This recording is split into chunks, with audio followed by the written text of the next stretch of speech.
My name is Thomas Hayes, and if you had asked me even a month ago to describe my life, I would have answered without hesitation that it was solid, comfortable, predictable in the best possible way. The kind of existence most people spend decades working toward and rarely achieve. At 59 years old, I had spent 31 continuous years as a senior project engineer at Carver Industrial Solutions, a mid-sized but highly respected firm headquartered in the bustling business corridor just south of Charlotte, North Carolina. Our building sat on a gently sloping campus dotted with mature oak trees and glass-fronted office blocks that caught the morning sun like mirrors. From my corner window on the fourth floor, I could see the distant silhouette of the city skyline on clear days, a reminder that I'd helped build parts of that very skyline over the years. Bridges, commercial towers, data centers that powered half the Southeast. The job had been more than a paycheck. It was a calling, starting from my early days as a junior engineer fresh out of Virginia Tech, where I learned to turn abstract calculations into concrete realities that stood the test of time and weather. Over the decades, I had overseen projects that spanned from small municipal upgrades to massive industrial complexes, each one requiring meticulous planning, late nights poring over blueprints, and the satisfaction of seeing a structure rise from the ground up, solid and enduring. Every weekday, morning followed the same comforting ritual, one that had become as ingrained as breathing after so many years. The alarm on my nightstand would sound at 5:45 a.m., but I had trained myself to wake a minute or two before it over the decades, allowing me to slip out of bed quietly so as not to disturb Linda, who preferred to sleep in until 7 on most days. I would pad downstairs in my worn plaid robe, the fabric soft from countless washings, and start the coffee maker. Always the same dark roast from a small roaster in Asheville that we discovered on a weekend getaway 15 years earlier, during a time when the girls were teenagers and we needed a break from the chaos of high school schedules and extracurriculars. While the machine gurgled and hissed, filling the kitchen with that rich, earthy aroma that signaled the start of a new day, I would stand at the kitchen window overlooking the backyard, watching the first light filter through the branches of the old magnolia tree we planted when Madison was born. That tree had grown tall and broad over the years, its glossy leaves rustling in the breeze, and in spring it would burst into those massive white flowers that scented the entire yard, a natural perfume that Linda loved to clip for vases on the dining table. The kitchen itself was a place of quiet pride for us, a space we had remodeled together back in 2012 after saving up for years. The white shaker-style cabinets were Linda's choice, clean and timeless, paired with granite countertops that still gleamed under the pendant lights even after all this time. Their cool surface perfect for rolling out dough on weekends when she baked her famous pecan pies for family gatherings. The farmhouse sink was deep enough for washing large pots, and though we had a state-of-the-art dishwasher tucked away in the corner, Linda insisted on hand-washing the good china, the pieces we had inherited from her mother, saying it preserved their delicate patterns better. On the refrigerator door hung a collage of photos held by mismatched magnets collected from every family vacation we had taken. A snapshot from Yellowstone where the geysers steamed in the background as the girls posed with wide eyes, a sun-bleached picture from the Outer Banks with sand in our hair and smiles on our faces, a blurry group shot from Disney World when Madison and Emily were small enough to ride every ride without fear, their tiny hands clutching Mickey Mouse ears. Looking at those photos each morning as I poured my coffee into the mug Linda had given me for Father's Day years ago, the one with "World's Best Engineer Dad" printed in faded letters, always brought a sense of continuity, a reminder that life was built on layers of moments, each one stacking upon the last like the floors of a well-designed building. By 6:15, I would be dressed in my standard uniform, khaki slacks pressed the night before, a crisp button-down shirt, usually pale blue or gray to match the professional yet approachable vibe of our office meetings, and comfortable loafers that had seen better days but still looked presentable enough for client presentations or site visits. I carried the same leather briefcase I bought when I got promoted to senior engineer in 2004. It was scuffed now, the brass clasps tarnished from daily use, but I could never bring myself to replace it.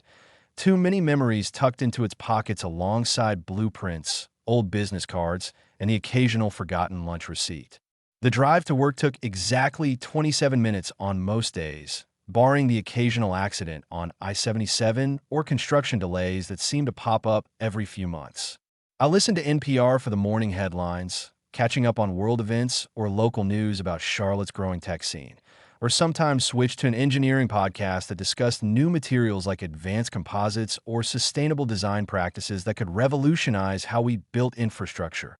Occasionally, when the weight of the week felt heavier, I would tune into classic country stations, letting songs about hard work, long roads, and coming home to someone who waited wash over me like a familiar balm, reminding me of my roots in rural Virginia, where I grew up listening to Johnny Cash and Willie Nelson on my father's old radio. Our neighborhood in Ballantyne was the kind of place real estate agents used in brochures to sell the American dream. Wide, tree-lined streets where children played basketball in driveways and neighbors exchanged waves over perfectly trimmed hedges. Sidewalks that actually got used by joggers pushing strollers or dog walkers with leashed labs and golden retrievers. Well-maintained lawns that smelled of fresh-cut grass from April through October. Their green expanses dotted with seasonal decorations like pumpkins in fall or lights in winter. Our house stood on a quiet cul-de-sac at the end of the block, a two-story colonial with cream siding that we had repainted just 3 years ago to keep it looking fresh against the southern sun, black shutters framing the windows like picture frames, and a front porch wide enough for 2 rocking chairs and a small table where we used to drink lemonade with the girls on humid summer evenings, watching fireflies flicker in the twilight. The American flag flew from a bracket beside the door every day from Memorial Day to Labor Day, a tradition Linda started when the girls were young to teach them about patriotism. She would change it herself each year on the 4th of July, folding the old one with the same care she used when wrapping Christmas presents or packing lunches for school field trips. In the backyard, Linda had created what everyone in the neighborhood called Linda's Rose Garden. 32 bushes arranged in gentle curves along the fence, each one labeled with tiny brass plaques bearing the variety names. Double Delight, with its creamy white petals edged in red. Mr. Lincoln Tall and stately with deep crimson blooms. Queen Elizabeth delicate and pink like the blush on a bride's cheeks. She spent hours there on Saturdays, wearing wide-brimmed hats to shield her fair skin from the sun and gardening gloves that were always stained with soil no matter how many times she washed them, humming old hymns from her church choir days or show tunes from musicals we had seen together on rare trips to Broadway in New York. Neighbors would stop by the fence while walking their dogs or pushing lawnmowers, leaning over to compliment her on the vibrant colors or ask for tips on pest control, and she would beam with that modest pride that always made me fall in love with her all over again, offering cuttings or advice with the generosity that defined her. We had celebrated our 29th wedding anniversary just 3 weeks earlier at Luigi's, the same Italian restaurant downtown we had been going to since our first date in 1996, back when we were young and full of dreams. Barely out of college and scraping by on entry-level salaries. The place hadn't changed much in nearly 30 years. Exposed brick walls that gave it a cozy, rustic feel, checkered tablecloths that evoked old-world charm. A small stage in the corner where a guitarist played soft bossa nova on Friday and Saturday nights, his melodies weaving through the air like threads in a tapestry. We ordered the usual, eggplant parmigiana for her, the dish she had loved since our honeymoon in Italy, where we discovered the real thing in a tiny trattoria in Rome, spaghetti carbonara for me, with its creamy sauce and crispy pancetta that always reminded me of comfort food from my childhood, and a bottle of the house Chianti that tasted better every year we returned, its robust notes pairing perfectly with the meal. She wore the sapphire blue dress I had always loved, simple, elegant, the neckline just low enough to remind me of a young woman I met at Virginia Tech during a literature class we both took as an elective, her passionate discussions about Jane Austen novels contrasting my more practical engineering mindset. During dessert, tiramisu shared with 2 spoons, the espresso-soaked ladyfingers melting in our mouths. Our daughters called on FaceTime, their faces lighting up the screen like stars in the dim restaurant lighting. Madison, now 28 and working as a digital marketing strategist in Raleigh, teased us about being grossly in love after all these years, her laughter echoing through the phone as she described her latest campaign for a tech startup. Emily, 25 and finishing her master's in environmental policy in Asheville, pretended to gag at our sentimentality but smiled the whole time, updating us on her thesis research about sustainable water management in the Appalachians. We laughed together across the miles, the four of us connected by screens and memory, sharing stories about their childhood antics. Like the time Madison convinced Emily to build a fort in the living room out of every blanket in the house, or the family road trip to the Grand Canyon where we all got sunburned but created memories that lasted a lifetime. For that hour, everything felt exactly as it should, a testament to the life we had built through hard work, compromise, and love that had weathered storms like financial tight spots in the early years, Madison's asthma scares that had us rushing to the ER more times than I cared to remember, and a move to Charlotte for my promotion that uprooted everyone from our small town roots in Virginia. And yet, if I am completely honest with myself now, reflecting on those moments with the clarity of hindsight, there had been a faint, almost imperceptible tremor running beneath the surface for perhaps 9 or 10 months, a subtle shift in the foundation that I noticed but chose to ignore, attributing it to the natural rhythms of a long marriage rather than something more ominous. Nothing dramatic, nothing that screamed for immediate attention or confrontation, but small enough disturbances that a less observant man might have missed entirely, dismissing them as fleeting moods or minor adjustments. The most consistent one was the phone, that everyday device that had become a symbol of the change. For 29 years, Linda and I had treated our devices as extensions of each other. We knew each other's passcodes by heart, handed phones across the table without a second thought to show funny videos from the girls or photos of the grandnieces from Linda's sister's family, never once feeling the need for privacy, because trust was the bedrock of our relationship. Then, gradually, that openness disappeared like fog lifting from a morning landscape, revealing something unfamiliar underneath. She began locking her phone the instant she set it down, even if she was only walking 10 feet to the sink to rinse a glass or stepping out to the porch to check the mail. The first few times I noticed, it was during quiet evenings when we were watching a documentary on Netflix about national parks, planning our own trips to places like Zion or the Everglades that we had always talked about but never quite made happen. She got up to refill her herbal tea, the kind she switched to in the evenings to avoid caffeine, and I heard that distinct click of the screen locking as she placed it on the coffee table, the sound sharp in the otherwise peaceful room. When she returned, settling back into the cushions with her legs tucked under her, I casually asked, "Hey, hon, why the lock all of a sudden? Planning a surprise party for my 60th or something?" She flashed that bright smile of hers, the one that crinkled the corners of her eyes in a way that used to make my heart skip a beat, and replied, "Oh, Thomas, you know how crazy the world is with hacking these days. Data breaches in the news every week, identity theft horror stories from friends. Better safe than sorry, right?"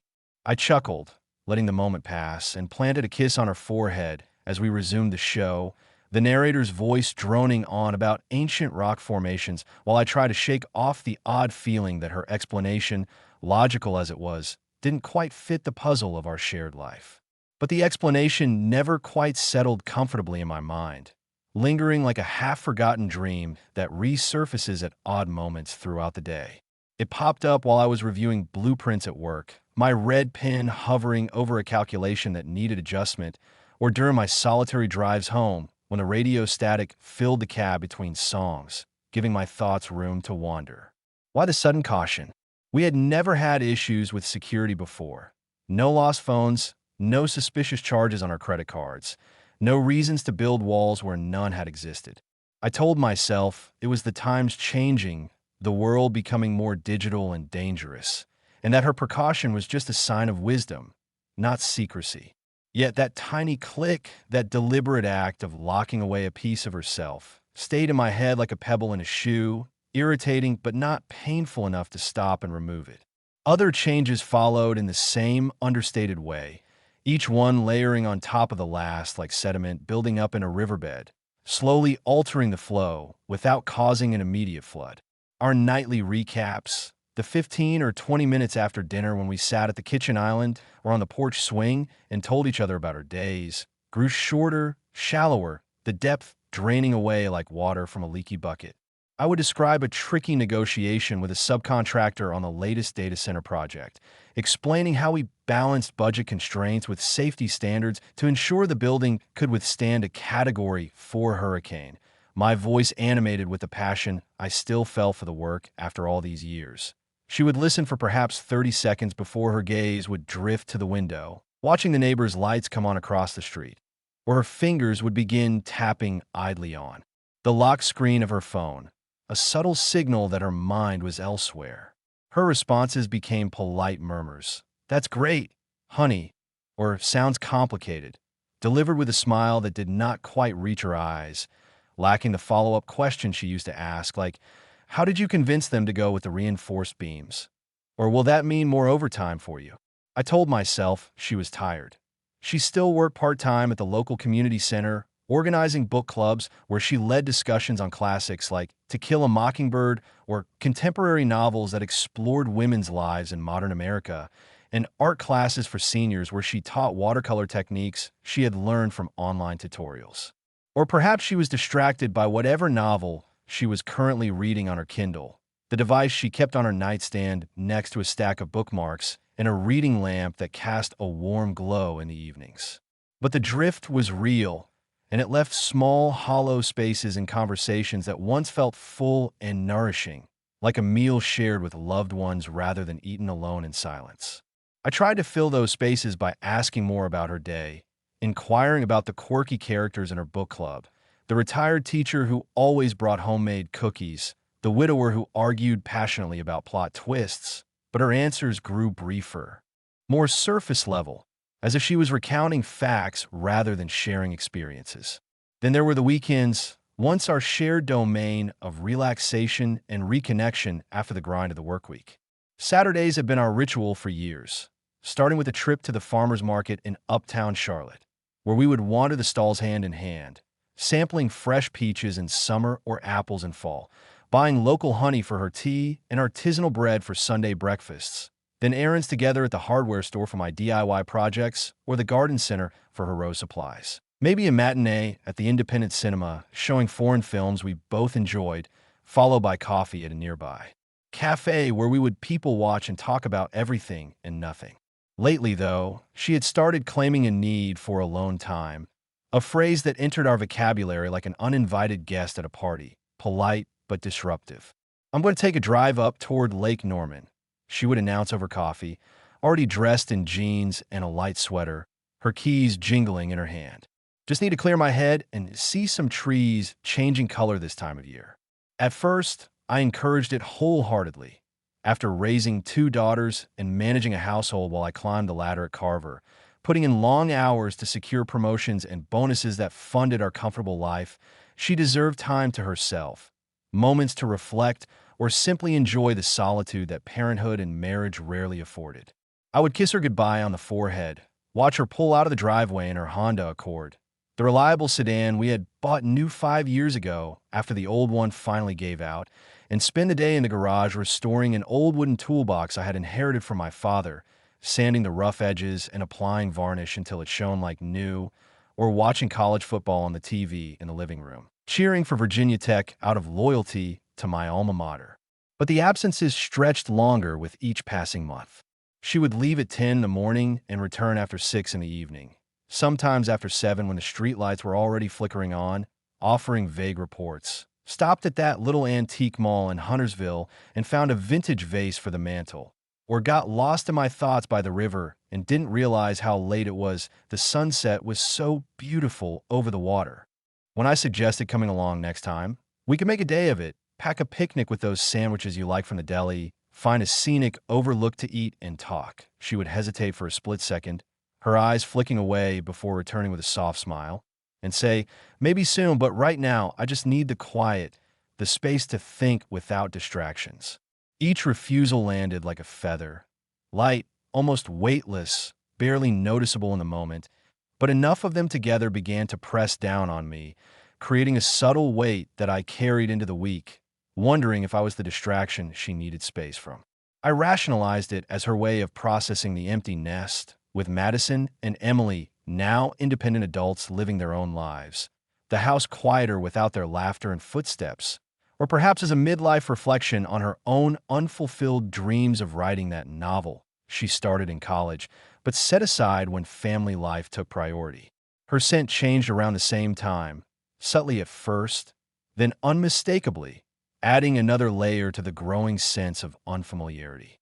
For years, she had worn the same light floral perfume, a gift for me on our 10th anniversary that became her signature aroma, evoking memories of spring gardens and our honeymoon in the Italian countryside, where wildflowers dotted the hillsides. But one day, I hugged her hello after work, my arms wrapping around her waist as she stirred dinner on the stove, perhaps her chicken casserole with the crispy breadcrumb topping that was a family favorite, and caught a whiff of something sharper, more exotic, citrusy bergamot mixed with jasmine and a warm undercurrent of amber, like a high-end boutique fragrance designed for someone younger. More adventurous. New perfume? I asked, nuzzling her neck playfully, trying to recapture the intimacy we had always shared in those post-work moments. She pulled back slightly, not abruptly, but enough to notice, and laughed it off. Yeah, a sample from mall during my lunch break. Thought I'd try something different for a change, shake things up a bit. It was different, all right, bolder, younger, not the comforting familiarity I associated with her, the scent that lingered on her pillows and in her clothes, reminding me of home even when I was away on business trips. Soon, it became her new normal, clinging to her blouses and scarves, perfuming the interior of her car when I borrowed it for errands, announcing her presence before she entered a room with a wave of sophistication that felt out of place in our suburban routine. I complimented it once or twice, saying it made her smell like a movie star, but inside I missed the old fragrance, the one that tied back to our shared history, and wondered why the change now, after so many years of consistency. Was it a sign of reinvention, a desire for freshness in other areas of life? I pushed the thought aside, focusing instead on the positives. Her renewed interest in self-care, like the yoga classes she started attending 3 times a week at the community center, coming home with flushed cheeks and a yoga mat slung over her shoulder, talking about how the poses helped with her occasional back pain from gardening. Even our shared humor began to falter at the edges, the lighthearted banter that had carried us through tough times starting to feel strained. I have always been the corny joke guy in our relationship, especially the engineering-themed ones that drew from my work. Why do engineers prefer dark mode on their computers? Because light attracts bugs. For 29 years, she had rolled her eyes theatrically, pretending to be exasperated, then laughed anyway, that genuine burst of sound that made everything feel lighter, more connected, like we were a team against the world's seriousness. Lately, though, my attempts fell flat. The eye rolls came without the laughter, or the laughter arrived a beat too late, forced and polite, as though she were performing the role of amused wife rather than genuinely feeling the joy of the moment. It stung in a quiet way, these micro-rejections, making me question if I was losing my touch or if she was losing interest in the man who told those jokes. To compensate, I ramped up my efforts to bridge the gap, leaving silly notes on the coffee maker in the morning with puns like, "You're beautiful," bringing home her favorite tulips from the florist on random days instead of just anniversaries, surprising her with tickets to a local theater production of our town, because she once mentioned it was her favorite play from high school English class. The themes of everyday life and appreciation resonating with her. She accepted each gesture with gratitude, a hug or a kiss on the cheek that felt warm but brief, a thank you text if I was still at the office wrapping up a report, but the spark behind them seemed dimmer, more dutiful than delighted, like she was going through the motions of appreciation rather than feeling it deeply in her heart. The moment that crystallized the unease for me, turning it from a vague feeling into something more tangible, happened over dinner on the porch one crisp October evening, the kind of night where the air was cool but not cold, carrying the scent of fallen leaves and distant with smoke from someone's backyard fire pit. The string lights we had hung 2 summers ago glowed softly above us, casting a golden hue over the table set with our everyday dishes, the blue ceramic plates we bought on a trip to Pottery Studios in Seagrove, North Carolina, and the meal Linda had prepared, grilled chicken salads with fresh greens from the farmer's market, topped with feta cheese and her homemade vinaigrette that had just the right tang. Crickets sang in the shrubbery, a symphony of nature that blended with the faint hum of traffic from the nearby highway, and the air carried the faint sweetness of her roses still blooming defiantly against the coming frost, their petals unfurling in the twilight. I had been thinking about retirement more seriously lately. Rumors at Carver have been circulating for months about a generous early exit package for long-tenured employees like me, a lump sum that could secure our future and allow us to pursue those dreams we had put on hold for family and career. What if we finally booked that Alaska cruise? I said, pouring her a second glass of Pinot Grigio from the bottle we had chilling in the ice bucket, the wine's light straw color catching the light. The one with the glaciers calving into the sea, the wildlife sightings of bears and eagles, the midnight sun that turns night into day. We've talked about it since the girls were in middle school, saving brochures and watching travel shows together on lazy Sundays. She set her fork down carefully, her movements deliberate as she looked out toward the darkening yard where the magnolia's leaves rustled in the breeze, and answered in a voice that was gentle but firm, carrying an undercurrent of distance. "We'll see, Tom. Things are complicated right now, with everything going on." Complicated. The word hung between us like smoke from a distant fire, vague enough to deflect any immediate questions, heavy enough to carry a warning that probing further might lead to uncomfortable territory. What things? Was it work stress at the community center, where she had mentioned a new director changing programs? Health concerns she hadn't shared? Perhaps the fatigue she complained about more often lately? Or something deeper in our relationship? An unspoken dissatisfaction that had been simmering below the surface? I waited for her to elaborate. My fork paused midway to my mouth, the chicken suddenly tasting bland. She didn't. Instead, she changed the subject smoothly to the new neighbor's golden retriever puppy that had been barking playfully in their yard, and we finished the meal talking about dog training tips she had read in a magazine and whether we should consider getting a pet now that the house was empty, the conversation flowing but superficial, avoiding the elephant on the porch. That night, as we cleared the plates together in the kitchen, me rinsing while she loaded the dishwasher, our movements synchronized from years of practice.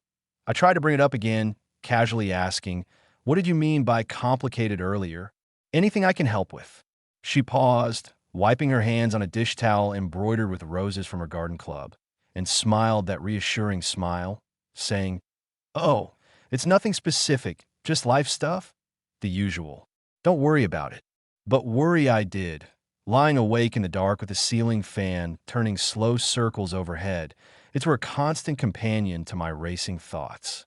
I stared at the familiar shadows on the ceiling, patterns formed by the moonlight filtering through the blinds, and tried to convince myself it was nothing serious. Menopause, perhaps, with its hormonal shifts that books and articles warned could affect mood and energy, or the empty nest hitting her harder than me, the silence of the house amplifying feelings of loss after the girls moved out, or maybe I had indeed become predictable, buried in work routines that left little room for spontaneity or excitement. My days filled with spreadsheets and site inspections while she sought something more vibrant. I listed our blessings silently in the darkness. The paid-off mortgage on our home, a financial milestone we celebrated with a backyard barbecue 5 years ago. Our healthy daughters, both thriving in their careers and relationships, calling weekly to share updates. Savings that had grown steadily through careful investing in mutual funds and my 401k at Carver, providing a safety net for the future. My career cresting toward a dignified and financially secure conclusion with the rumored retirement package promising to open doors to travel and leisure we had long postponed. I reached for her hand under the sheet, feeling the warmth of her skin.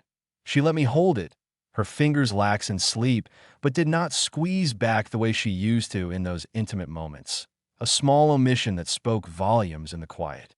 Eventually, her breathing deepened into the rhythmic pattern of slumber, while I lay awake longer than usual, listening to the house settle around us, the soft creaks of floorboards contracting in the cooling night air, the distant hum of the refrigerator cycling on downstairs, the occasional car passing on the main road beyond the cul-de-sac. its headlights briefly illuminating the bedroom curtains. Everything sounded normal in that moment. The familiar sounds of a home we had made our own over nearly 3 decades. Everything looked normal too, from the framed family photos on the dresser showing us at various stages. Our wedding day in 1997 with me in a rented tux and Linda in a simple white gown. The girls' baby pictures with their chubby cheeks and toothless grins. Recent shots from Madison's birthday party in Raleigh, where we all posed with cake on our faces. But normal, I was about to learn through the harsh lens of revelation, can be the most deceptive disguise of all, masking the slow erosion beneath until the structure gives way without warning.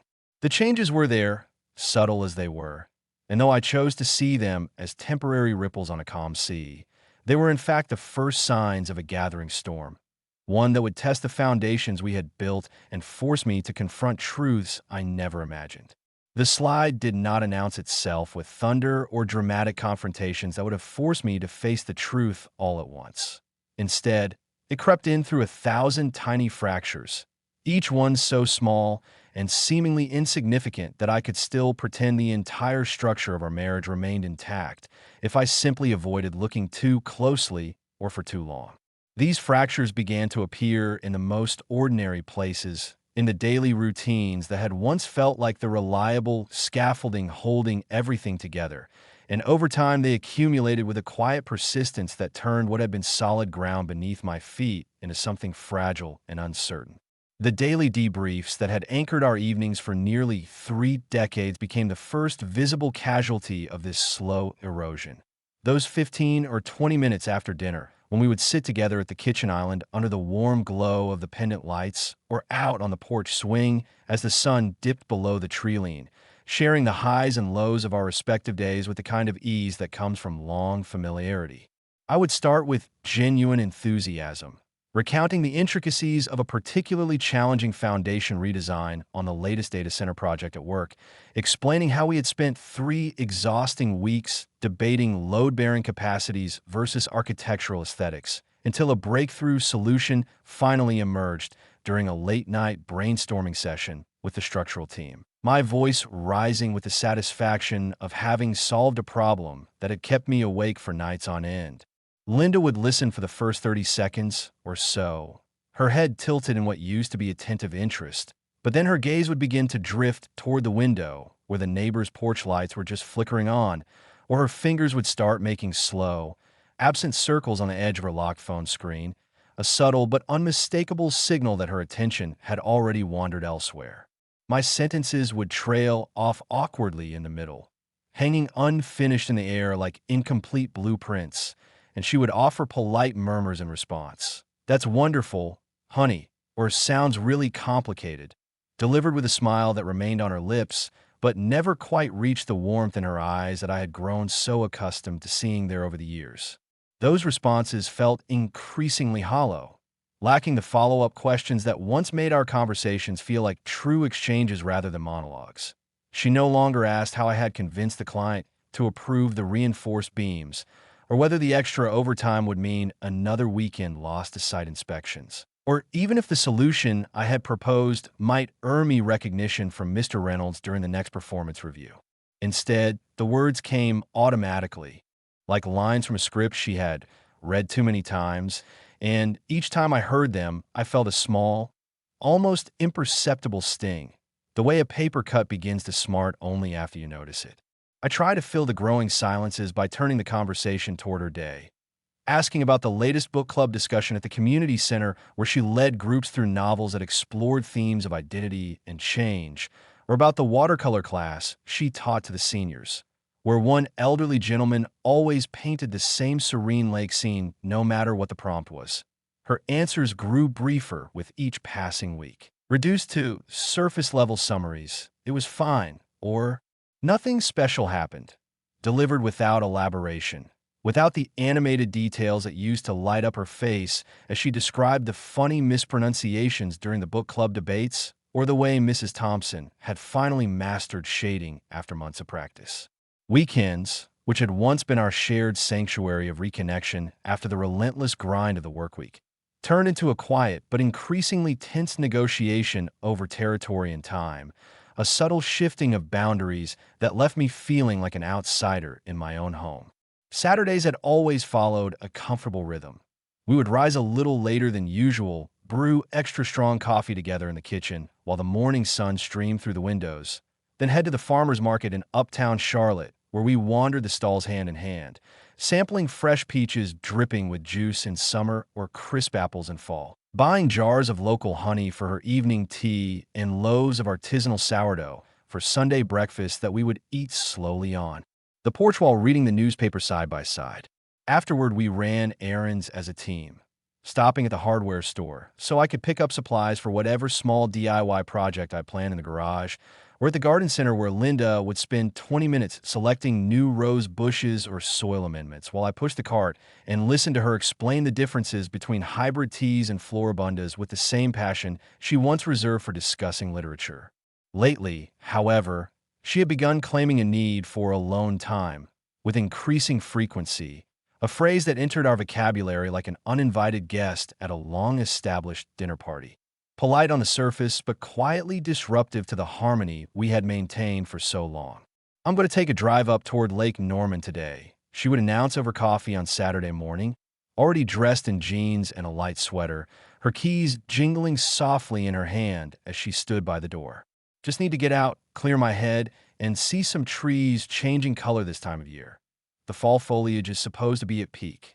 At first, I encouraged it wholeheartedly, genuinely pleased that she was carving out space for herself after years of putting family and household needs first, while I pursued the demanding career path at Carver that often kept me away for long hours or weekend site visits. I would kiss her goodbye on the forehead, feeling the familiar softness of her hair against my lips, and watch from the porch as she backed out of the driveway in her Honda Accord, the reliable sedan we had bought new 5 years ago after the old one finally gave out on the interstate during a family trip to the mountains. I would spend those Saturdays in the garage restoring an old wooden toolbox I had inherited from my father, sanding the rough edges smooth, applying coat after coat of varnish until the grain glowed rich and warm, or watching college football on the living room TV, cheering for Virginia Tech out of lifelong loyalty to my alma mater even when they lost badly. But the absences stretched longer with each passing month, evolving from a few hours to most of the day and sometimes into the early evening.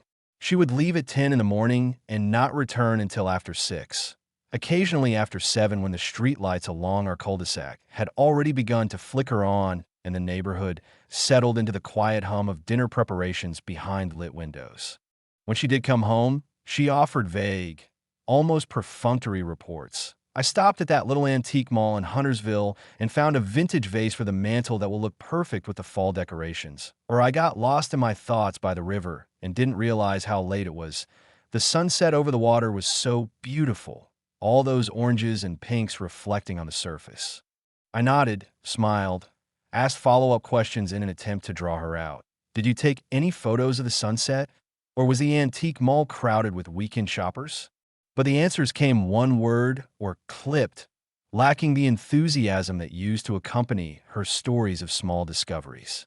When I suggested joining her on one of these drives, "We could make a day of it together, pack a picnic with those turkey sandwiches you like from the deli on Providence Road, find a scenic overlook to eat and talk while we watch the leaves fall," she would hesitate for a split second, her eyes flicking away toward the window or the floor before returning to meet mine with a soft, apologetic smile, and reply, "Maybe soon, Tom, but right now I just need the quiet, the space to think without any distractions or expectations." Each refusal landed like a feather in the moment. Light, almost weightless, barely noticeable amid the routine of daily life, but enough of them accumulated over weeks and months to create a subtle but growing pressure, a sense that I was slowly becoming the distraction she needed to escape from rather than the partner she wanted to include.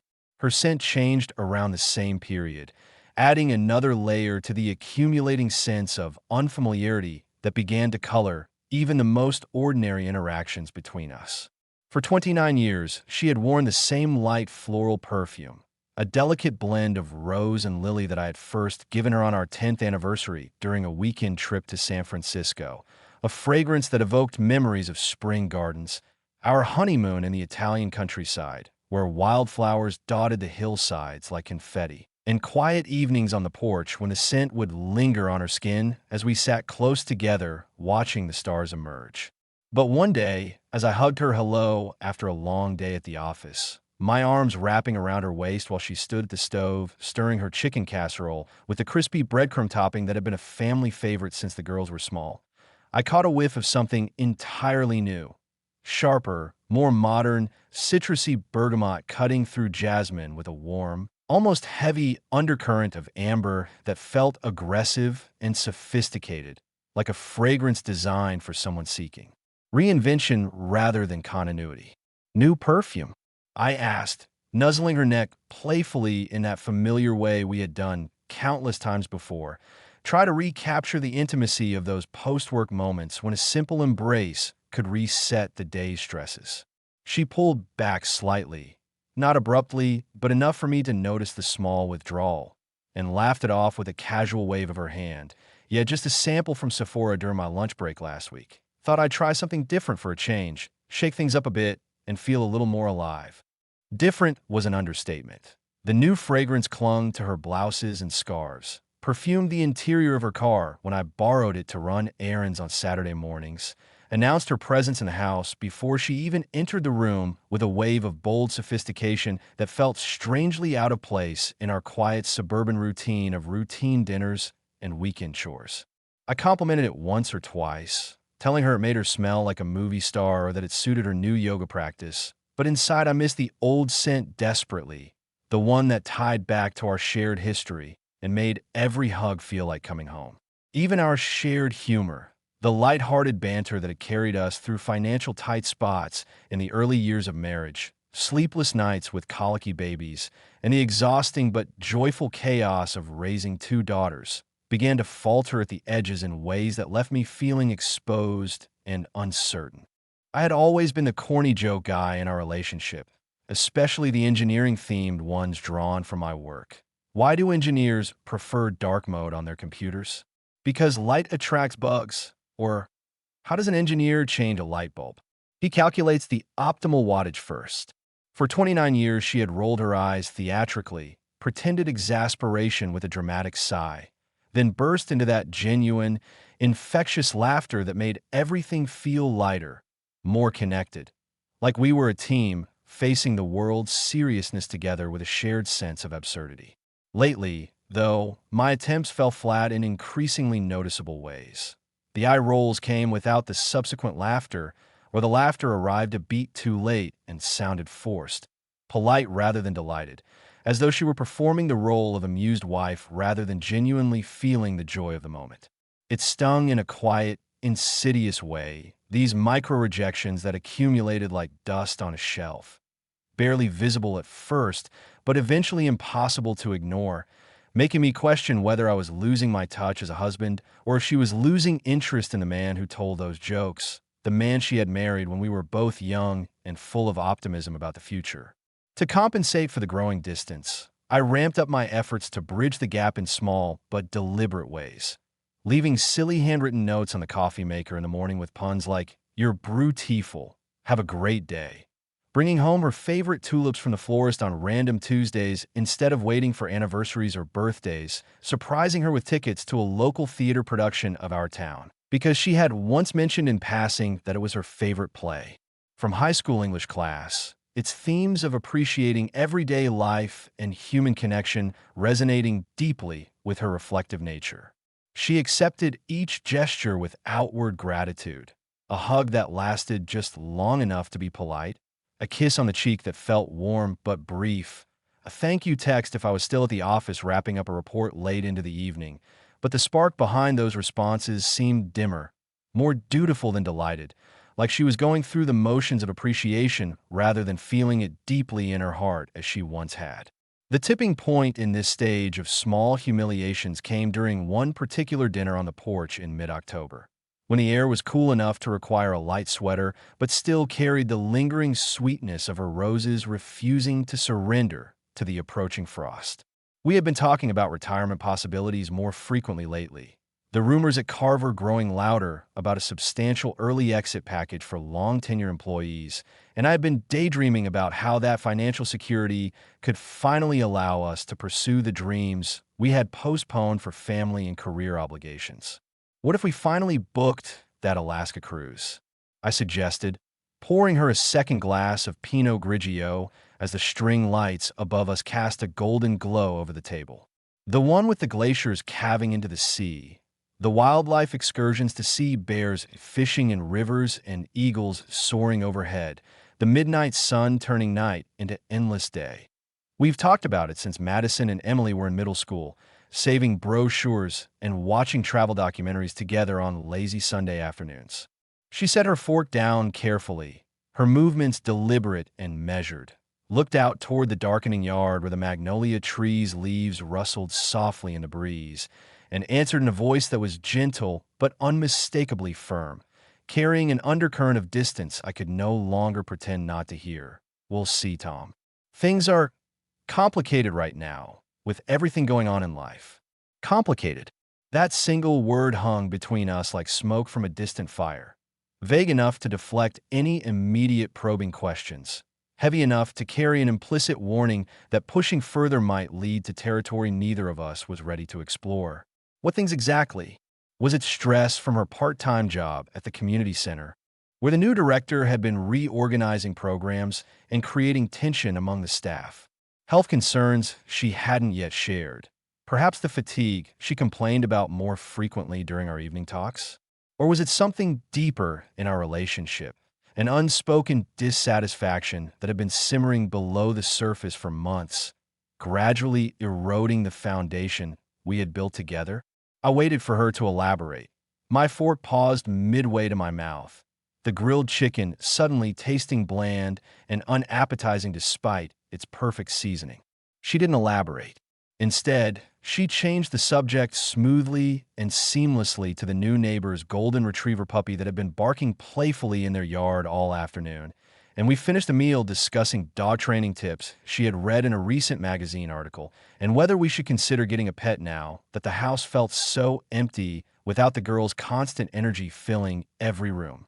That conversation left me unsettled in a way I couldn't quite shake, and as we cleared the plates together in the kitchen, me rinsing under the faucet while she loaded the dishwasher with the practiced efficiency of 30 years. I tried to bring it up again, keeping my tone casual and non-confrontational. "What did you mean by complicated earlier, hon?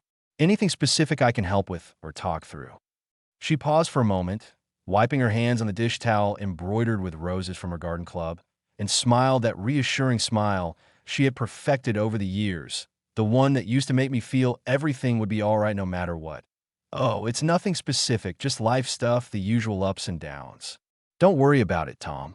But worry I did, lying awake long after she had fallen asleep beside me, the ceiling fan turning slow circles overhead as it were provided a constant, almost mocking accompaniment to my racing thoughts. I stared at the familiar shadows on the ceiling, patterns formed by moonlight filtering through the half-closed blinds, and tried once more to convince myself that these small humiliations were temporary, that they were nothing more than the natural ebb and flow of a long marriage entering its later chapters. The truth, however, was becoming harder to ignore with each passing day.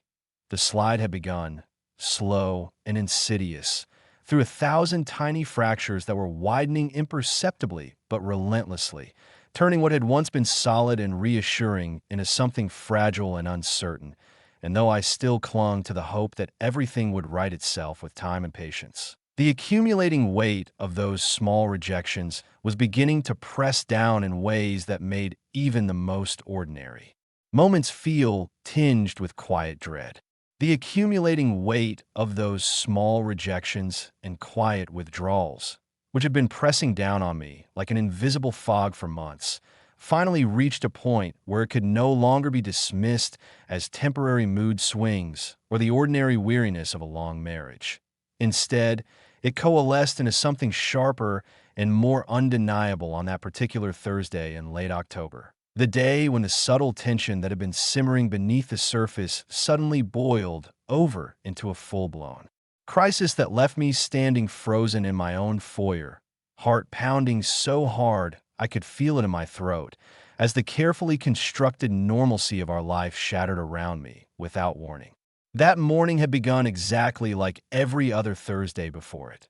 The alarm sounding at 5:45, the quiet descent downstairs in the familiar plaid robe, the coffee maker gurgling to life while I stood at the kitchen window watching the first pale light touch the magnolia tree in the backyard, its leaves already tinged with the red and gold of approaching autumn. But there was an undercurrent of anticipation running through me that I hadn't felt in years, a quiet excitement born from the email that had landed in my inbox at 8:15 sharp while I was settling into my cubicle at Carver Industrial Solutions with my usual mug of dark roast.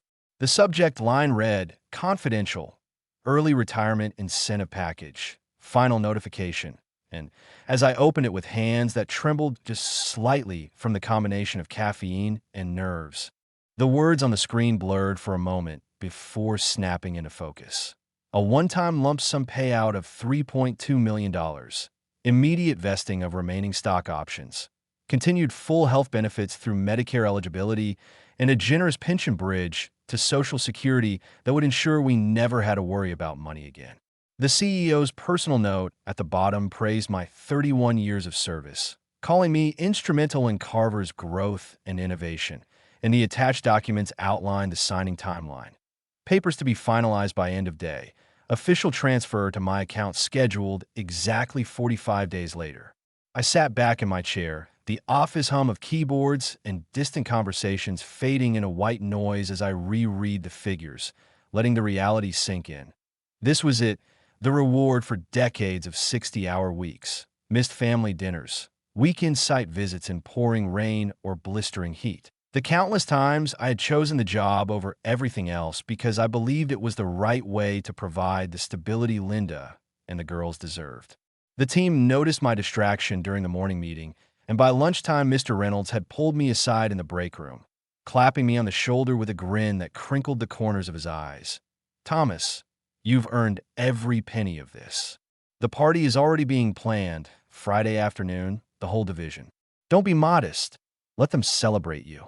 I smiled back, feeling a swell of pride mixed with something deeper, almost emotional, gratitude for the recognition, relief that the finish line was finally in sight, and an overwhelming desire to share this moment with Linda, to see her face light up the way it used to when I came home with good news, to watch her throw her arms around me and whisper how proud she was, how we could finally do all the things we had talked about for so long.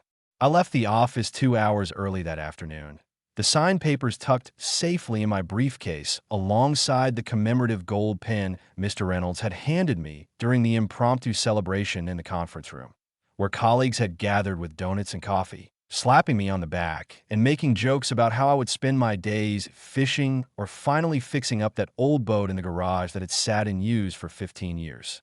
On the way home, I detoured to the jeweler in uptown Charlotte, the same one where Linda and I had browsed windows during our anniversary dinners, and bought the sapphire earrings she had admired months earlier, simple studs with deep blue stones that caught the light like tiny pieces of ocean, the kind of gift she always said was too extravagant but wore with a smile that told me otherwise.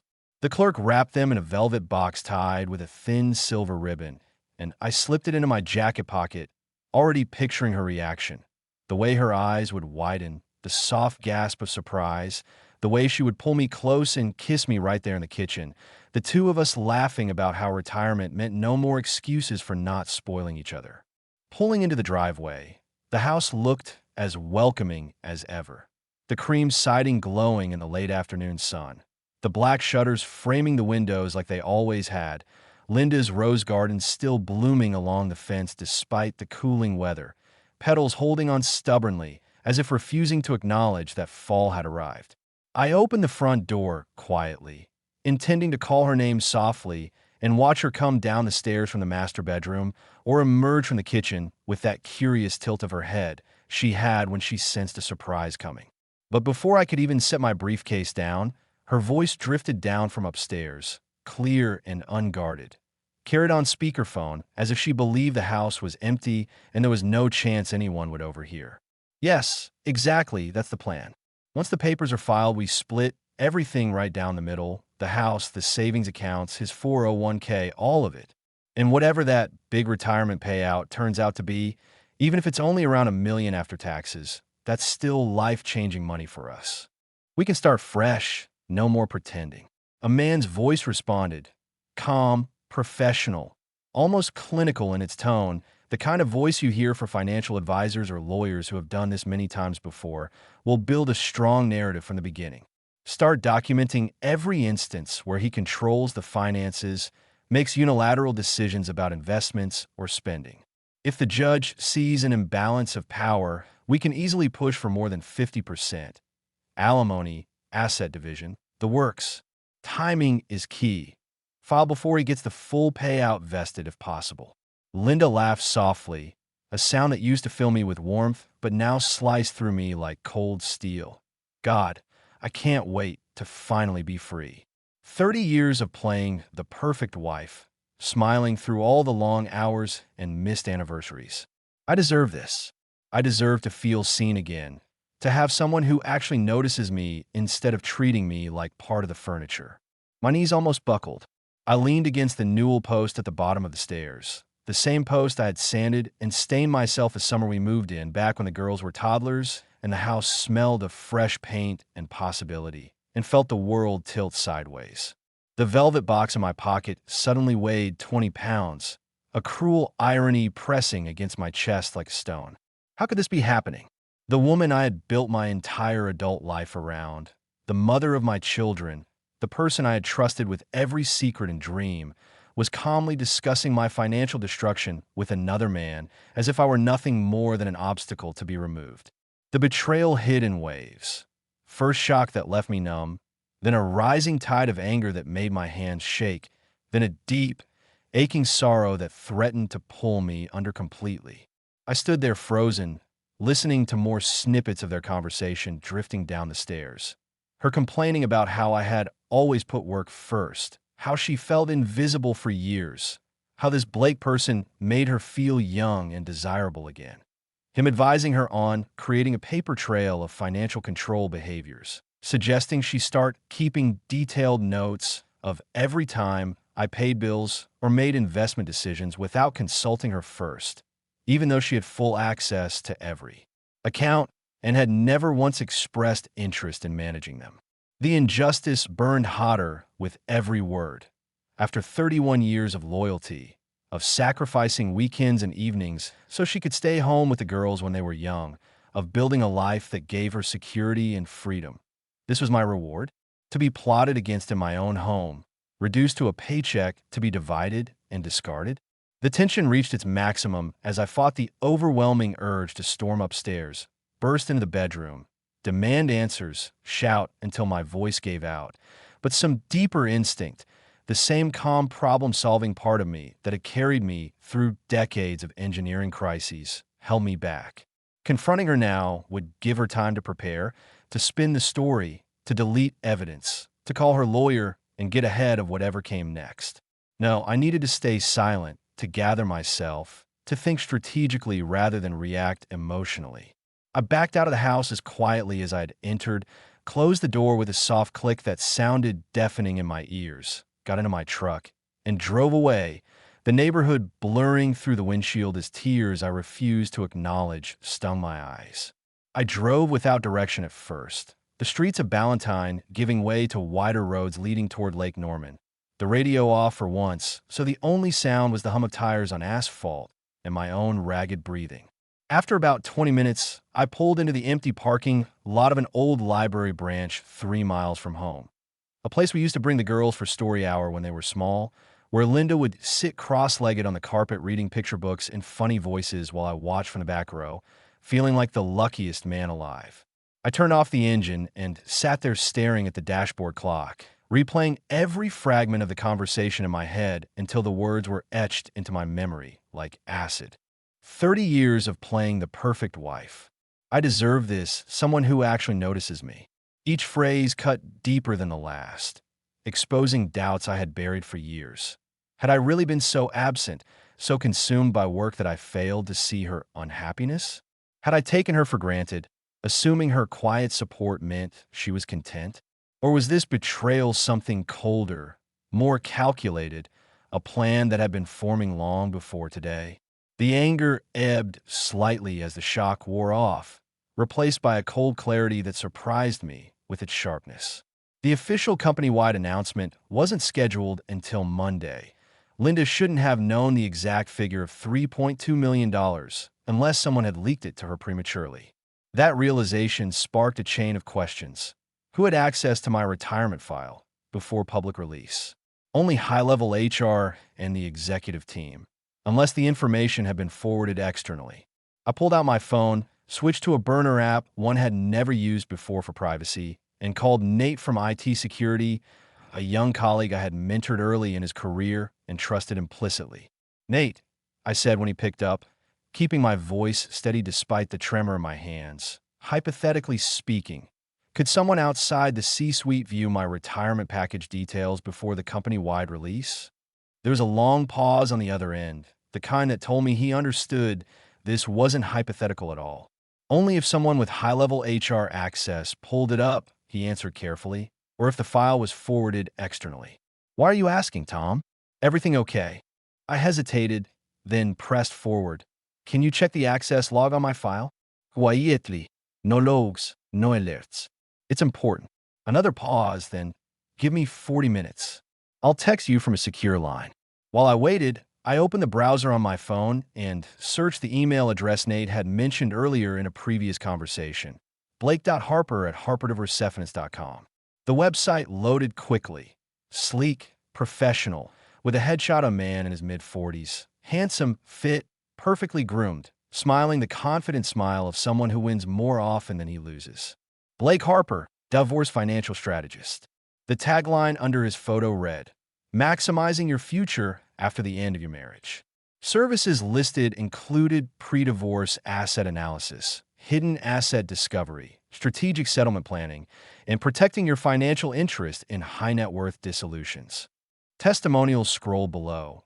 "Blake helped me secure 68% of marital assets when my ex tried to hide everything. From a woman in Raleigh, he saw the loopholes my husband's lawyer missed. I walked away with the house and enough to start over." From another in Charlotte. I clicked through to his blog posts, articles titled, "How to Document Financial Control in North Carolina Divorces, Timing Your Filing for Maximum Benefit, Building a Paper Trail of Economic Abuse Without Raising Red Flags." Each one felt like a personal attack, a roadmap for exactly what Linda had been discussing on the phone. Nate's text came 42 minutes later, accessed October 17th at 3:42 p.m. by Karen Whitaker, Senior Benefits Analyst. File forwarded to email at 3:45 p.m. No other access. "Be careful, Tom. Forwarding confidential employee data is a federal violation. Let me know if you need more."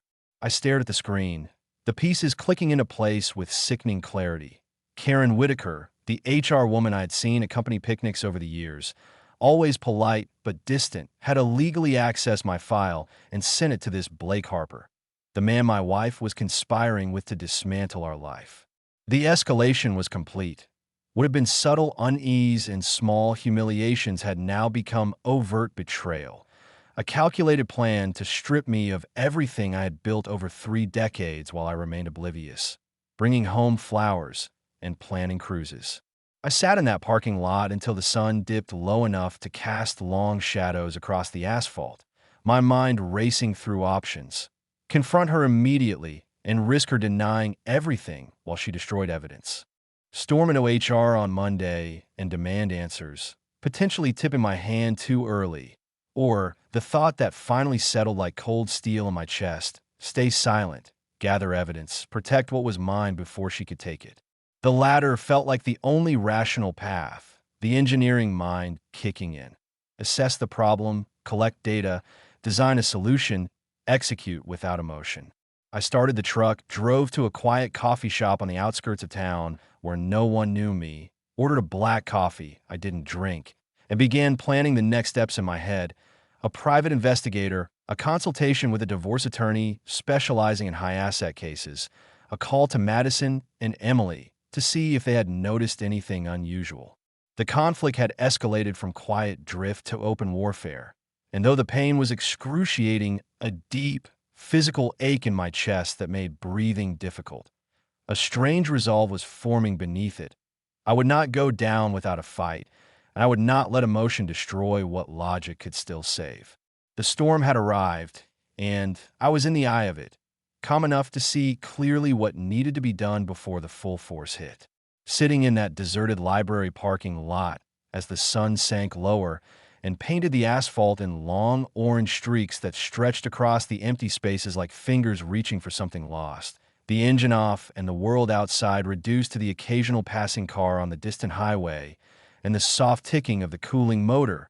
I felt the storm inside me settle just enough for clarity to emerge from the chaos.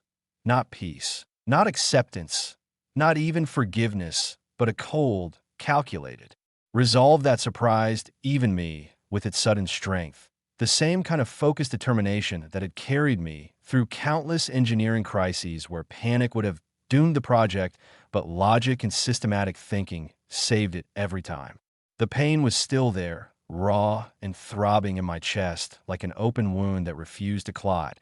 Every replayed phrase from Linda's conversation cutting deeper and deeper. I deserve this, playing the perfect wife for 30 years. Someone who actually notices me instead of treating me like part of the furniture.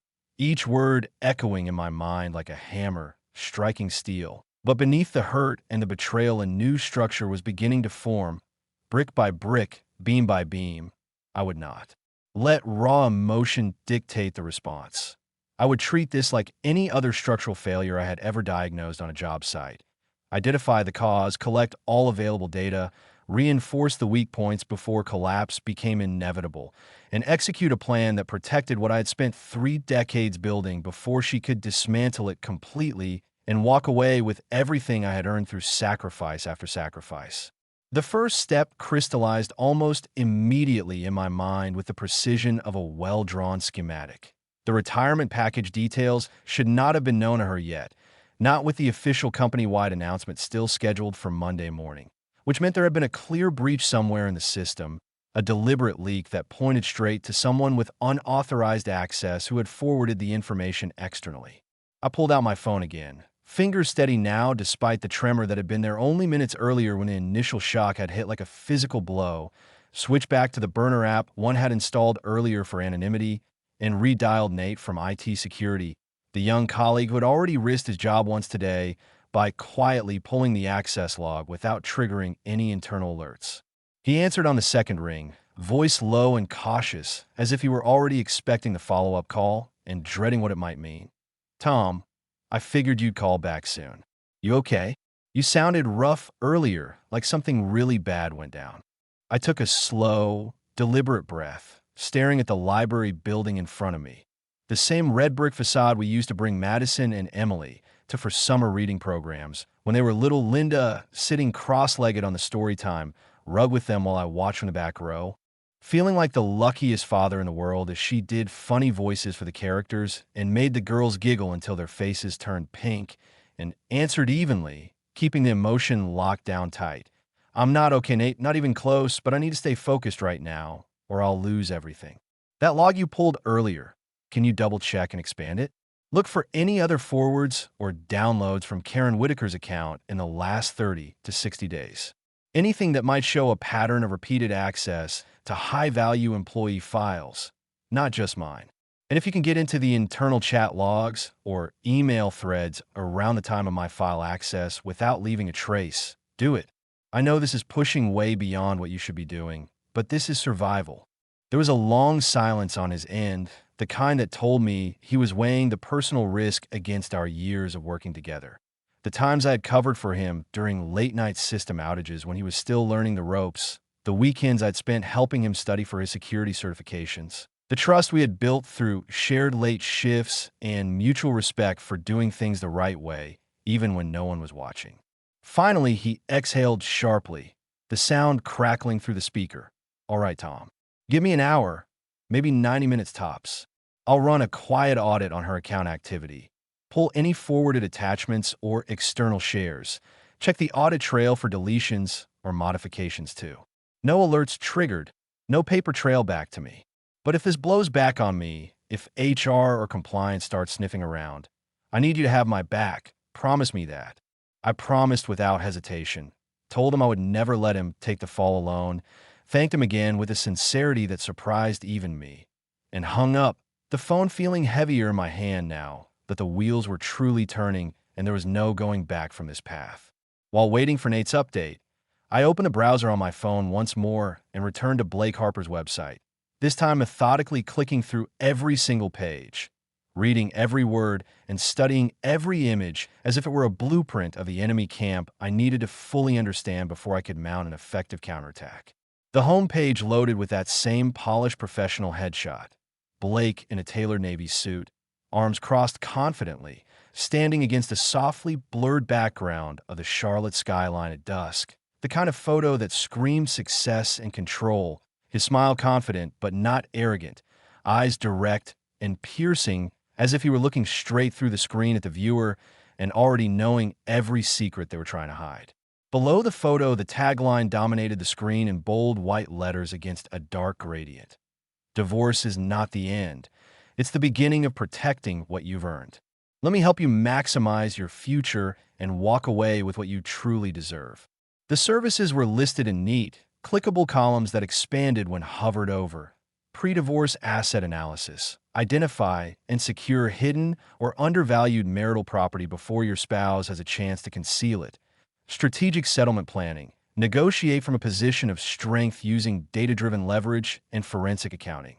Post-divorce financial restructuring. Turn your settlement into lasting security through optimized investment and tax strategies. And a separate section called narrative development. Build a compelling, court-ready case for equitable or more favorable distribution based on documented patterns of financial control, economic abuse, or unequal contribution to the marriage. I clicked into the testimonial section next, scrolling slowly through dozens of anonymized reviews, each one more chilling than the last as I read them in the dimming light of the parking lot. Blake uncovered offshore accounts my ex-husband had moved without my knowledge. I ended up with 72% instead of the standard 50%, and he made sure the judge saw the pattern of concealment from a client listed as SM, Raleigh, North Carolina, dated 6 months ago, when my husband tried to claim the entire retirement account as separate property. Blake built an irrefutable case showing my non-financial contributions over 25 years. I walked away with the house, half the pension, and enough to start my own business from AR, Charlotte 3 months earlier. He saw the loopholes my husband's high-powered lawyer tried to exploit and turned the tables completely. I got primary custody, child support, and a settlement that lets me live comfortably without ever worrying about money again. From JL, Huntersville just last month. Each review included a small star rating, all 5 stars, and a date, forming a pattern of consistent success that made my stomach turn as I realized this man wasn't just advising. He was orchestrating outcomes, coaching his clients on how to frame their marriages as unequal power dynamics, how to document control behaviors that could sway a judge in North Carolina's equitable distribution system. I moved to the blog section next, clicking through article after article with titles that read like tactical manuals for exactly the kind of operation Linda had been discussing. How to document financial control in North Carolina divorces without raising immediate red flags, which advised keeping detailed logs of every time the spouse paid bills, made investment decisions, or limited access to accounts, even if the other party had full legal access and never asked for it. Timing your filing. For maximum benefit.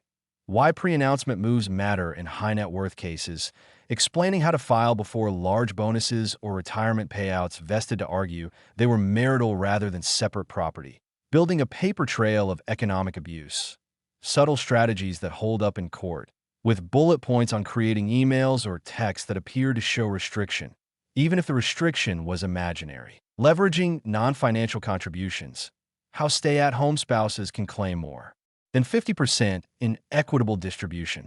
I read each one carefully, taking mental notes on the language he used, the loopholes he exploited, the way he framed ordinary marital dynamics as potential abuse. And with every paragraph, the realization grew sharper. This was not just advice. This was a playbook, and Linda had been following it step by step, probably for months, turning our shared life into a series of documented grievances she could present to a judge. By the time Nate's text finally came through, a simple audit complete. Sending encrypted summary. Check your secure drop. The sky had turned deep indigo, streetlights flickering on around the parking lot, and I felt a strange calm settle over me. The kind that comes when you finally accept the battlefield and start mapping your defenses. I opened the secure link he sent, downloaded the PDF, and scanned it quickly. Multiple accesses to my file over the past 2 months, all from Karen Whitaker's account. Forwards to the same external email address each time.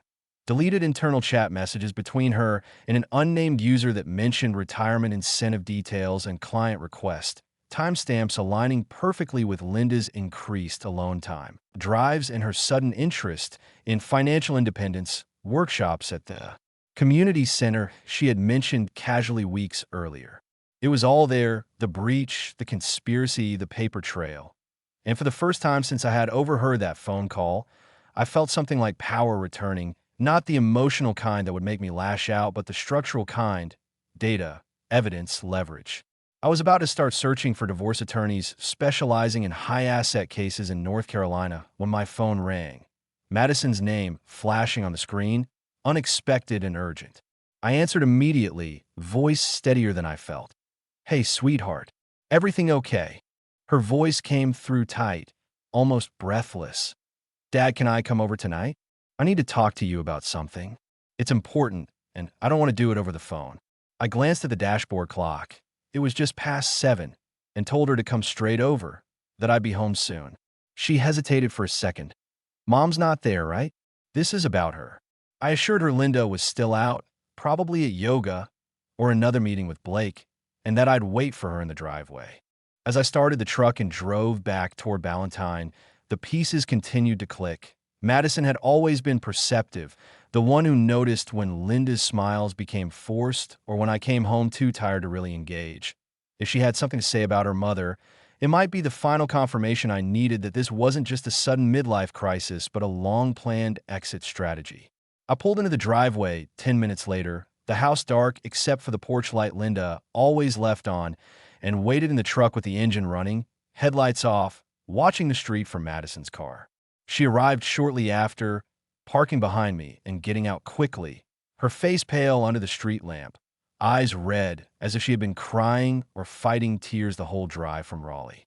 I stepped out to meet her, hugged her tightly without a word, feeling how tense her shoulders were, and led her inside through the side door to the kitchen, the room where we had shared so many family meals, where Linda and I used to stand side by side washing dishes and talking about the day, where the girls did homework at the island while I helped with math problems I pretended were harder than they were just to spend more time with them. I turned on only the under-cabinet lights, keeping the room dim and intimate, poured us both water from the fridge dispenser, and sat across from her at the island. "Okay, Mads," I said quietly, using the nickname she had hated as a teenager but still tolerated from me. "Whatever it is, I'm listening. Take your time." She stared at the glass in her hands for a long moment, fingers tracing the condensation on the outside, then looked up at me with eyes that held a mixture of anger, sadness, and fierce protectiveness. "Dad, Mom's been different for a while, but I didn't want to say anything because I thought maybe it was just empty nest stuff or hormones or whatever adults go through. But last month, she asked me to co-sign on a new credit card. Said it was for house repairs and emergency fund since you were always so busy with work and didn't have time to handle it. I said no. Something felt off about it, like she was testing me. And she got really angry, like angrier than I've ever seen her. Started saying things like you've been hiding money from her for years, that you're controlling all the finances, that she feels trapped and invisible. She even asked if I would back her up if she ever had to prove it in court, like if things got bad between you two and she needed someone to corroborate that you've been emotionally abusive or financially coercive. The words landed like a second punch, knocking the air out of me all over again. Linda had been laying groundwork, not just with a stranger on the phone, but with our own daughter, trying to turn Madison into a witness for a narrative that painted me as the villain in our marriage. I reached across the island and took her hand, squeezing it gently. "Mads, thank you for telling me. I overheard her today, on the phone with someone named Blake Harper, a divorce financial strategist. She's planning to file soon, to take half or more, and she's already building a story about me controlling everything. But I didn't know she was trying to pull you into it too.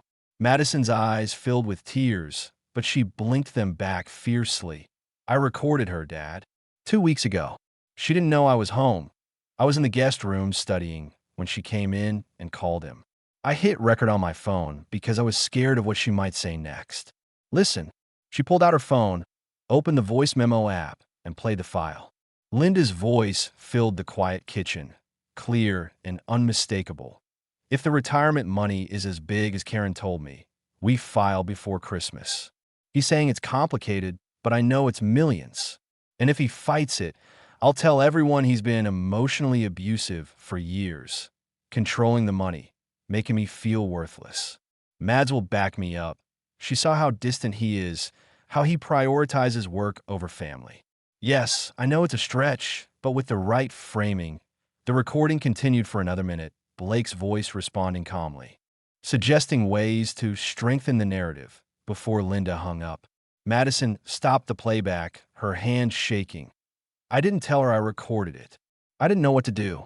I couldn't let her do this to you without you knowing. In that moment, the hidden strength revealed itself fully, not just in me, but in my daughter, who had quietly protected me without being asked, who had seen the signs I had missed and acted on her own to gather evidence. The twist was complete. What I had thought was my solitary battle against betrayal had an unexpected ally, one who loved me enough to risk her relationship with her mother to keep me from being destroyed. We sat in silence for a long time, the kitchen clock ticking softly, the under-cabinet lights casting warm shadows across the island. Then I looked at her and said, "We're going to fight this, Mads. Not with anger, not with shouting, with strategy, evidence, and the truth. Tomorrow we find a lawyer, someone who specializes in high-asset divorces in North Carolina. We set up a trust for the retirement money before it hits the account. And we protect you too. You won't have to testify against your mother if it comes to that." She nodded, tears finally falling. "I love you, Dad. I just want you to be okay." I hugged her again, feeling for the first time since the phone call that I wasn't alone in this, that the hidden strength wasn't just mine to summon. It had been there all along in the people who mattered most. We didn't waste a single minute waiting for the 45 days to elapse or for Linda to make her initial move that would have put us on the defensive in a legal battle we might not have won without preparation. Armed as we now were with Madison's audio recording that captured every incriminating word of the conspiracy and the deliberate fabrication of abuse claims designed to sway a judge. The detailed IT log from Nate that irrefutably proved the illegal forwarding of confidential employee documents in direct violation of federal privacy laws and company policy, and the high-resolution photographs discreetly obtained by my colleague from the firm's security team showing Linda and Blake Harper meeting at a boutique hotel in Asheville not just once, but 3 separate times over the past 2 months. Their arms linked intimately as they entered the lobby under the soft glow of chandeliers or shared lingering lunches on the terrace overlooking the rolling Blue Ridge Mountains where the autumn leaves turned vibrant shades of red and gold. With these powerful pieces of evidence in hand, the hidden strength that had unexpectedly revealed itself through Madison's quiet but courageous protection and my own emerging resolve to fight back intelligently rather than impulsively transformed into a comprehensive and meticulously crafted plan of action. One that moved with the swiftness and precision of a well-orchestrated engineering project to shift the entire dynamic from one of vulnerable victimhood to empowered control, ensuring that the retirement package I had diligently earned through 3 decades of unwavering dedication and countless sacrifices would remain securely protected while simultaneously exposing the underlying conspiracy for what it truly was: a coldly calculated scheme to defraud, deceive, and dismantle the life we had built together without a shred of remorse or regard for the family it would shatter. The very next morning after that emotionally draining night, where Madison and I stayed up late into the hours past midnight in the dimly lit kitchen, poring over every detail of the evidence we had gathered, discussing every possible angle from legal ramifications to the inevitable emotional toll this revelation and confrontation would take on our family bonds that had already been strained by Linda's growing distance. I contacted a highly recommended divorce attorney named Susan Patel, a sharp-minded and tenacious specialist in high-asset cases based in a sleek high-rise office in downtown Charlotte, who had built her reputation on turning the tables on manipulative spouses through meticulous preparation, unyielding advocacy, and a deep understanding of North Carolina's equitable distribution laws that could make or break a settlement depending on how fault, contributions, and misconduct were presented to the court. I drove to her office alone that morning, leaving Madison to rest at home after her long and emotional drive from Raleigh the previous night. The familiar streets of Ballantyne giving way to the busier avenues leading into the city where the skyline rose like a testament to progress and ambition. The velvet earring box still tucked away in my jacket pocket like a bittersweet talisman of the dreams and intentions that had been shattered just hours before when I overheard the conversation that changed everything. Susan's office was modern and imposing, with floor-to-ceiling windows offering panoramic views of the bustling uptown area below, where professionals hurried between meetings and vendors set up food trucks for the lunch crowd. Shelves lined with thick legal volumes bound in leather and framed awards from state bar associations recognizing her expertise in family law, and a large conference table made of polished walnut where she sat listening intently as I laid out the entire story in chronological detail, starting with the overheard phone conversation that had frozen me in place at the bottom of the stairs, moving to the IT log showing Karen Whitaker's unauthorized access and forwarding, the surveillance photos capturing the affair in undeniable clarity, Madison's recording that documented Linda's explicit intent to fabricate claims of emotional and financial abuse, and finally the looming retirement transfer that needed immediate and ironclad protection to prevent it from being divided as marital property in the equitable distribution that North Carolina courts favored. She leaned back in her high-backed leather chair, her eyes narrowing thoughtfully as she absorbed the intricate web of details I had presented, then spoke with the calm confidence of someone who had navigated and won similar battles many times before in courtrooms across the state. Mr. Hayes, this isn't merely a standard divorce proceeding. This is a clear-cut case of premeditated fraud and conspiracy, bolstered by indisputable evidence of adultery, an illegal data breach that violates both federal statutes like HIPAA and state privacy laws, and an attempted coercion of a witness in the form of your daughter being pressured to corroborate false allegations of abuse. We hold all the strategic advantages here. You are aware of her plans while she remains unaware of your knowledge, giving us the element of surprise that is invaluable in high-stakes negotiations. The HR breach by Karen Whitaker constitutes a federal crime that we can leverage for potential criminal referrals to the authorities if needed to apply pressure during settlement talks. The affair with Blake Harper, whose professional history includes documented instances of unethical coaching in prior cases that have led to investigations, provides us with strong grounds for fault-based arguments under North Carolina law, where adultery continues to influence decisions on alimony, asset division, and even the overall equity of the distribution when misconduct is proven.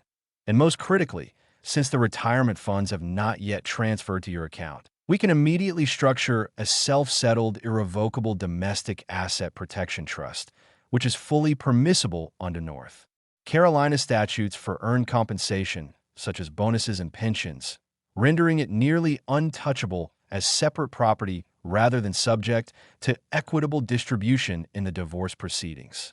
I nodded, feeling the various pieces of the puzzle lock into place with the satisfying click of a well-engineered joint coming together seamlessly after months of stress and uncertainty, and asked her to outline the precise next steps in this unfolding process so that we could move forward without delay.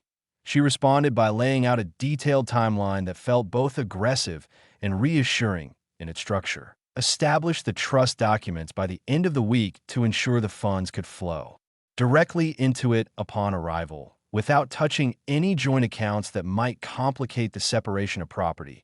Hire a private investigator to document any additional meetings or communications between Linda and Blake, if possible, to build an even stronger case for adultery and conspiracy.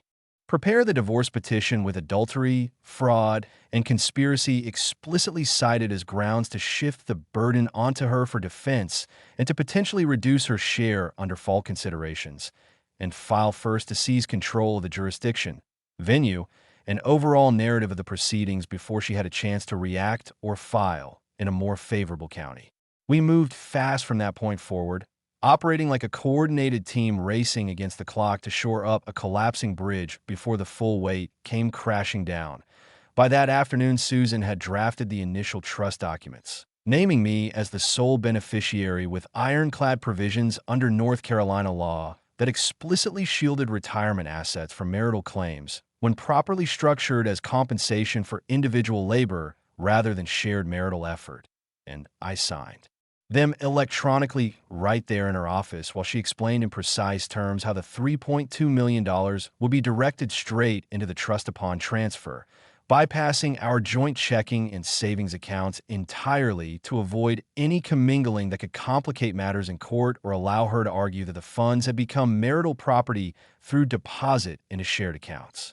Meanwhile, I placed a call to a private investigator named Alex Rivera, a former police detective now running a discreet firm in Charlotte that Susan had highly recommended for his track record of thoroughness and ability to operate under the radar without alerting subjects, and provided him with Blake Harper's full details, including his office address and known vehicles. Linda's daily schedule, pulled from her shared calendar app that she surprisingly hadn't yet restricted my access to, and full authorization to expend whatever resources were necessary for surveillance, whether that meant tailing her during her so-called yoga classes or monitoring public meetings without crossing into a legal territory that could jeopardize the case.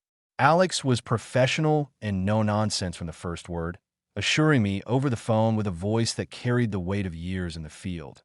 "Mr. Hayes, I've handled cases exactly like this more times than I can count. The affair is usually just the tip of the iceberg, and the financial angle makes it even more straightforward to document. I'll start immediately with a full background on Harper, cross-reference Linda's known locations, and deliver timestamped photos, video if feasible, and location data within days. Everything admissible and chain of custody secure, so it holds up in court if needed." I hung up feeling a surge of momentum building inside me, the hidden strength growing with each proactive step as the vague fear from the initial shock began to solidify into a fortified defense that I could almost visualize like one of my engineering designs coming to life on paper after months of revisions and calculations. Nate's expanded audit report arrived that evening as I sat in the living room pretending to watch a mindless game show on TV while Linda busied herself in the kitchen preparing dinner, completely oblivious to the storm that was gathering around her with increasing intensity and inevitability. The report went far beyond my initial request, showing not just repeated accesses to my file, but similar patterns for several other high-value retirement packages belonging to long-tenured colleagues at Carver, all forwarded to the same external email address associated with Blake Harper's firm, along with partially recovered deleted emails referencing commissions and referral fees from Harper's practice, suggesting that Karen Whitaker was involved in some kind of kickback scheme where she traded confidential information for a cut of the settlement her leaks helped secure for Harper's clients. I forwarded the report to Susan immediately via the secure client portal she had set up for our communications, and her reply came within minutes, her message concise but triumphant in tone. "This is pure gold, Tom. Potential RICO implications for organized fraud if we can tie multiple instances together across employees. We'll use it as leverage to pressure for a quick settlement. And if they push back, we refer to the feds for criminal investigation alongside the privacy violation charges against Whitaker." The following day, Alex delivered the first batch of surveillance photos via an encrypted drop. High-resolution images showing Linda and Blake at a quaint coffee shop in downtown Asheville, their heads bent close together over a laptop screen as if reviewing documents or plans, her hand resting casually on his arm in a gesture of familiarity that twisted my gut like a knife. Another set captured them entering a park nearby, walking arm in arm along a leaf-strewn path where the autumn foliage created a picturesque backdrop that only made the betrayal feel more surreal.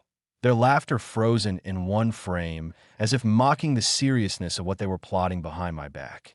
Each image was a dagger to the heart, reopening the wound of betrayal with fresh pain as memories flooded back. Linda laughing with me in similar parks during our early dating days in Virginia, her hand in mine as we walked and talked about the future we would build together. But they were also invaluable ammunition, concrete proof that the affair wasn't a fleeting emotional lapse, but a sustained, deliberate entanglement directly tied to the financial scheming, providing the fault grounds. Susan needed to argue for a disproportionate division in my favor under North Carolina's fault-based considerations. Over the next week, we built the case layer by layer. Susan finalized the trust and had it executed through a local bank trust department that specialized in asset protection for retirement funds, ensuring that when the $3.2 million transferred in exactly 45 days, it would flow directly into the irrevocable structure and be shielded from any marital claim. Alex continued surveillance, delivering additional photos and video clips showing more meetings, including one where Linda and Blake were seen entering a hotel room together with timestamps that matched her extended yoga retreat alibi she had given me. Madison compiled a timeline of her recordings and interactions, adding context to how Linda had attempted to groom her as a witness, which Susan incorporated into the petition as evidence of witness tampering and conspiracy to commit fraud. When the funds finally hit the account on the scheduled date, Susan was on the line with the bank to confirm the transfer into the trust within minutes, locking it away beyond Linda's reach and shifting the power balance decisively in our favor. We filed the divorce petition the very next day, Susan choosing the jurisdiction in Mecklenburg County where the evidence would be strongest and the judges more likely to consider fault in asset division.